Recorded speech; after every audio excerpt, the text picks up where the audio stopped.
Assalamualaikum warahmatullahi wabarakatuh. Halo semuanya, kami dari kelompok 7 mata kuliah manajemen perubahan akan menjelaskan materi mengenai penolakan terhadap perubahan. Anggota kelompok 7 terdiri dari Iman Juitan Druru, Indah Novia Marianti, Nur Khofifah Indriansyah, Nurul Hidayah, Pascal Nia Rahmadani Arzeti. Dalam sebuah organisasi akan selalu menghadapi lingkungan yang bersifat dinamis. Karena seiring perkembangan zaman, segala hal berpotensi untuk berubah. Dan tentunya kita menginginkan perubahan memiliki tujuan yang baik. Nah, ketika adanya perubahan, otomatis akan menimbulkan reaksi dari setiap individu, yaitu reaksi positif dan juga reaksi negatif. Karena ada saja masing-masing individu yang gak suka dengan adanya perubahan. Dan itu menjadi hal yang sangat wajar tentunya. Sehingga ketika seorang pemimpin menyampaikan perubahan kepada organisasinya, akan terjadi banyak penolakan juga. Perubahan terjadi karena adanya dorongan untuk berubah yang berasal dari yang pertama, ada dorongan eksternal. Berasal dari lingkungan umum organisasi, adanya aturan baru dalam produksi dan persaingan politik, hukum baru, keputusan pengadilan, teknologi, ekonomi, sosiokultural, dan sebagainya akan mempengaruhi organisasi untuk melakukan perubahan.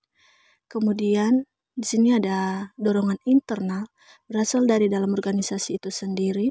Adanya revisi strategi organisasi oleh manajemen puncak akan menghasilkan perubahan organisasi. Dorongan internal dapat direfleksikan oleh dorongan eksternal. Misalnya, sikap karyawan terhadap pekerjaannya akan bergeser seiring bergesernya nilai sosiokultural. Akibatnya, mereka menuntut suatu perubahan dalam jam kerja atau perubahan kondisi kerja. Kemudian di sini ada dua jenis perubahan. Yang pertama, perubahan terencana dan perubahan reaktif. Perubahan terencana adalah perubahan yang dirancang dan diimplementasikan secara berurutan dan tepat waktu sebagai antisipasi dari peristiwa di masa mendatang. Perubahan terencana ini artinya perubahan berupa proses memperbaiki yang dilakukan organisasi agar sesuai dengan sasaran dan tujuan yang hendak dicapai. Kemudian di sini ada perubahan reaktif, di mana perubahan reaktif adalah suatu respon terhadap peristiwa ketika muncul. Karena perubahan reaktif mungkin dilakukan dengan cepat. Potensi untuk terjadinya perubahan yang disusun dan dilaksanakan dengan cepat. Potensi terjadinya perubahan yang disusun dan dilaksanakan dengan buruk meningkat. Selanjutnya, ada bidang-bidang perubahan organisasi dibagi menjadi 3. Yang pertama ada struktur dan rancangan organisasi, ada teknologi dan operasional, dan yang ketiga ada orang. Struktur dan rancangan organisasi meliputi rancangan pekerjaan, departementalisasi, hubungan pelaporan, distribusi otoritas, mekanisme koordinasi, struktur lini staf, rancangan keseluruhan, budaya, dan manajemen sumber daya manusia.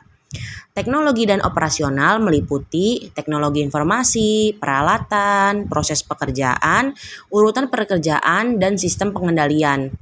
Selanjutnya ada orang, meliputi kemampuan dan keterampilan, kinerja, persepsi, ekspektasi, sikap, dan nilai.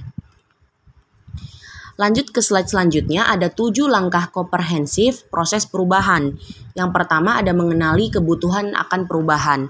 Jadi sebelum melakukan perubahan, kita perlu mengenali perubahan apa yang kita butuhkan untuk melakukan sebuah perubahan. Yang kedua ada menetapkan tujuan perubahan.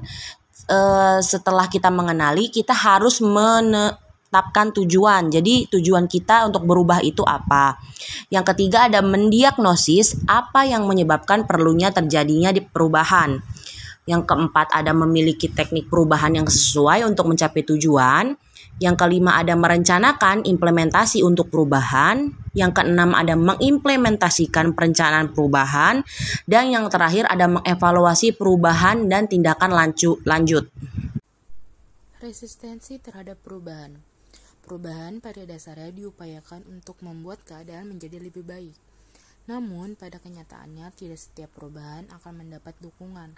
Mereka yang berjuang untuk perubahan perlu memahami hal yang berkenaan dengan persepsi dan keyakinan. Menurut Wilfred Kruger, menyarankan hendaknya perubahan senantiasa dikaitkan dengan pengelolaan persepsi dan keyakinan, atau bisa disebut juga dengan management of perception dan belief, dan pengelolaan serta kekuasaan dan politik atau power and politic management. Mengingat reaksi orang terhadap perubahan berbeda-beda. Selanjutnya ada materi, klasifikasi, reaksi, dan cara mengatasinya menurut Kruger. Yang pertama ada opponent, yaitu memiliki sikap dan perilaku negatif pada perubahan. Golongan ini perlu dikendalikan dengan management of perception dan belief. Yang kedua ada promoter, yaitu memiliki sikap dan perilaku positif pada perubahan. Mereka mendapat keuntungan dari perubahan dan pasti akan mendukung perubahan tersebut.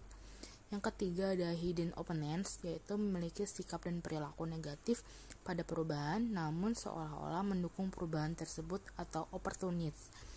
Golongan ini perlu dikendalikan dengan management of perception and belief dengan issue management.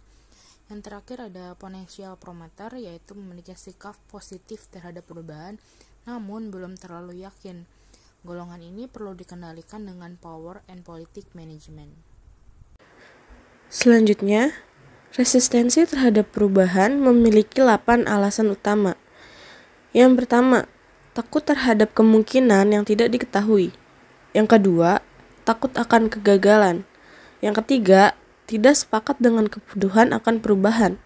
Yang keempat, takut kehilangan sesuatu yang bernilai baginya. Yang kelima, enggan meninggalkan wilayah yang sudah nyaman. Yang keenam, keyakinan yang salah. Yang ketujuh, ketidakpahaman dan ketiadaan kepercayaan. Dan yang ke-8 terakhir, adanya ketidakberdayaan atau inertia.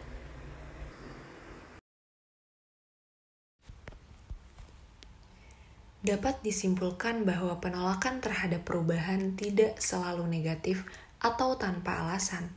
Beberapa perubahan mungkin tidak memenuhi harapan atau ekspektasi dari masing-masing individu.